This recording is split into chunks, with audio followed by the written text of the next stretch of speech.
Bismillah, Assalamualaikum warahmatullahi wabarakatuh. Selamat pagi anak-anak semua. Bertemu kembali dalam pembelajaran matematika. Hari ini di bab baru ya, yaitu mengenai denah dan skala. Nah, topik yang akan kita bahas pada hari ini yaitu kita akan membaca denah dan membaca koordinat Kartesius. Apa itu?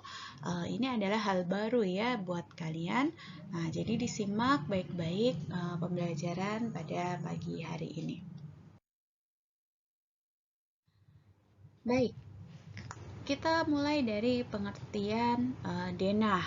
Biasanya kalian sering menjumpai dalam undangan pernikahan atau undangan khitanan, di mana di sini terdapat denah lokasi atau peta lokasi. Nah, dalam denah lokasi atau peta lokasi, di sini biasa digambarkan secara sederhana gitu ya. Nah, Ibu coba menggambarkannya lebih sederhana untuk mudah dipahami. Seperti ini misalkan. Nah, dari sini kita bisa tahu bahwa peta lokasi atau denah itu adalah gambaran sederhana tentang lokasi suatu tempat atau letak ruangan gitu ya. Jadi misalkan di situ berisi dalam denah itu rumah atau perkantoran atau nama jalan atau lapangan begitu. Jadi dalam denah atau peta lokasi itu terdapat tempat-tempat atau bangunan yang menjadi petunjuk agar kita mudah untuk mencari lokasi tersebut. Kemudian, yang tidak ketinggalan lagi dalam sebuah denah itu pasti ada yang namanya arah mata angin. Arah mata angin itu apa?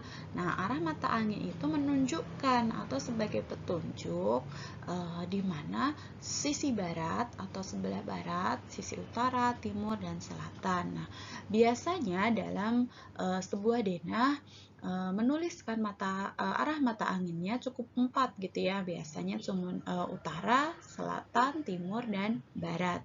Tapi ada juga yang menuliskannya lengkap gitu, utara, timur laut, timur, tenggara, selatan, barat daya, barat, dan barat laut. Jadi, kalau kalian membaca sebuah denah, perhatikan dulu di mana arah-arahnya ya, di mana utara selatan, di mana barat dan timurnya. Bagaimana kita membaca denah? Mari simak baik-baik pembelajaran ini. Nah, Ibu pakai contoh yang tadi yaitu gambaran sederhana tentang denah lokasi ya. Perhatikan di sini ada rumah Aska, Ina, Doni, Ali. Nah, kemudian dia rumahnya berderetan gitu. Kemudian ada pos ronda, ada masjid, ada SD, ada lapangan, ada warung. Dari denah ini arah mata anginnya seperti ini. Utara, selatan, barat, timur, timur laut, tenggara, barat daya, dan barat laut. Lalu dari denah ini kita akan bisa tahu atau kita bisa membaca contohnya nih ya. Rumah Aska, perhatikan, rumah Aska ada di sebelah barat rumah Ina. Nah, ini rumah Ina, ini rumah Aska. Rumah Aska ada di sebelah baratnya nih, barat ya, ada di sebelah barat rumah Ina. Kemudian rumah Doni, nah ini bisa ada dua kemungkinan ya, rumah Doni terletak di antara rumah Ina dan rumah Ali. Nah, tapi dengan menggunakan arah mata angin kita bisa menuliskan rumah Doni berada di, misalkan di sebelah barat rumah Ali atau di sebelah timur rumah Ina. Jadi tergantung kita baca arah mata anginnya bagaimana. Jadi nanti setiap anak bisa kemungkinan berbeda jawabannya. Bisa misalkan rumah Doni berada di antara rumah Ina dan Ali.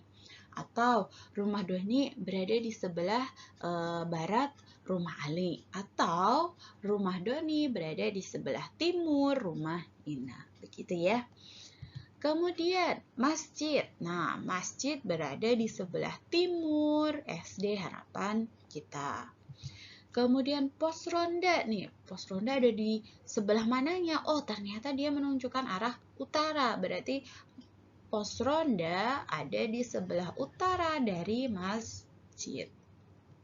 Kemudian lapangan bola ada di antara warung dengan SD, bisa. Atau lapangan ada di sebelah selatan dari rumah Doni, juga bisa. Atau lapangan ada di sebelah barat SD Harapan Kita, juga bisa. Jadi jawabannya tidak cukup satu gitu ya. Jadi kalian antara teman kamu dengan teman yang lainnya itu bisa saja jawabannya berbeda. Meskipun sama-sama betul tapi berbeda jawaban, itu tidak mengapa. Kemudian, Ibu mau mengenalkan kalian yang namanya bidang koordinat kartesius. Nah, inilah yang dinamakan bidang koordinat kartesius. Ada dua sumbu, sumbu tegak, ini yang berdiri ya, sumbu tegak dan sumbu mendatar. Setiap sumbunya itu bertuliskan bilangan 0, yang di tengah-tengah ini 0 ya, 0 ke atas dia bernilai positif, 0, 1, 2, 3, 4 dan seterusnya. Yang ke bawah itu negatif, 0, negatif 1, negatif 2, negatif 3 dan seterusnya. Sama halnya untuk sumbu tegaknya, sumbu mendatarnya. Jika dia ke kanan, dia bernilai positif 0, 1, 2, 3, 4 dan seterusnya. Jika dia berarah ke kiri, dia bernilai negatif 0, negatif 1, negatif 2 dan seterusnya. Lalu sumbu mendatar ini dinamakan sumbu X ya, sumbu X ini untuk mendatar. Kemudian sumbu tegaknya yang berdiri itu namanya sumbu Y. Jangan terbalik ya. X itu mendatar, yang tegak itu Y. Kemudian perhatikan, kita mau mencari posisi benda dalam bidang kartesius. Misalkan Ibu taruh apel di sini nih. Dia berada di posisi mana? Gitu. Cara membacanya, perhatikan betul-betul ya. Cara membacanya, kalian tahu ya huruf dalam abjad itu X duluan kan? X, Y, Z. Nah, berarti sama. Kita menuliskannya X-nya dulu baru Y. Penulisannya nih, dalam kurung X, Y. Nah, baru kita tulis si apel tadi X-nya berapa nih? Oh, X-nya ada di 2. Kemudian Y-nya ada di 4. Berarti posisi apel itu di 2,4. X-nya 2, Y-nya 4. Perhatikan betul-betul untuk ini ya. X-nya 2, Y-nya 4. Berarti posisi apel ada di 2,4. Gitu ya. Kemudian perhatikan, Ibu punya bintang, posisinya di mana kira-kira? Iya, X-nya. Ini ya, X-nya 4, Y-nya berapa di sini? Iya, Y-nya 1, berarti 4,1. Kemudian satu lagi, Ibu punya jeruk di sini. X-nya di mana? Selalu X dulu ya yang dicari ya. X-nya ada di negatif 4. Nah, Y-nya di mana? Y-nya ada di 2. Berarti posisi jeruk ada di negatif 4,2. Nah, begitu. Jadi ketika kita membaca posisi pada bidang koordinat kartesius, itu selalu X yang didahulukan terlebih dulu.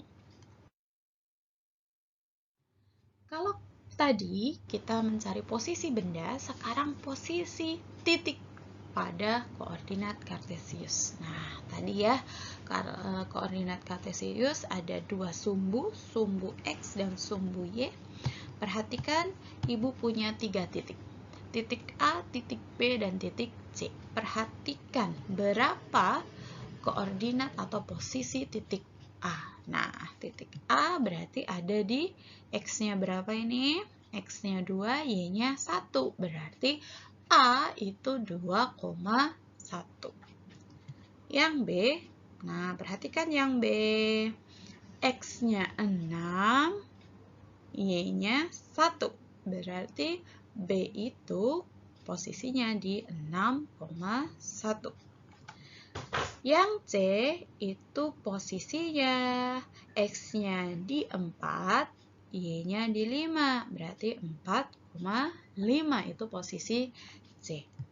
Jika titik-titik A, B, C dihubungkan, maka akan membentuk sebuah bangun datar segitiga. Nah, inilah materi yang berkaitan dengan koordinat kartesius. Jadi kita akan menentukan letak atau posisi titik pada bidang kartesius. Baik anak-anakku semua, alhamdulillah pembelajaran mengenai membaca denah dan koordinat kartesius sudah selesai. Semoga kalian dipahamkan ya dalam menerima pembelajaran hari ini. Jadi kalau masih belum paham boleh diulang-ulang lagi.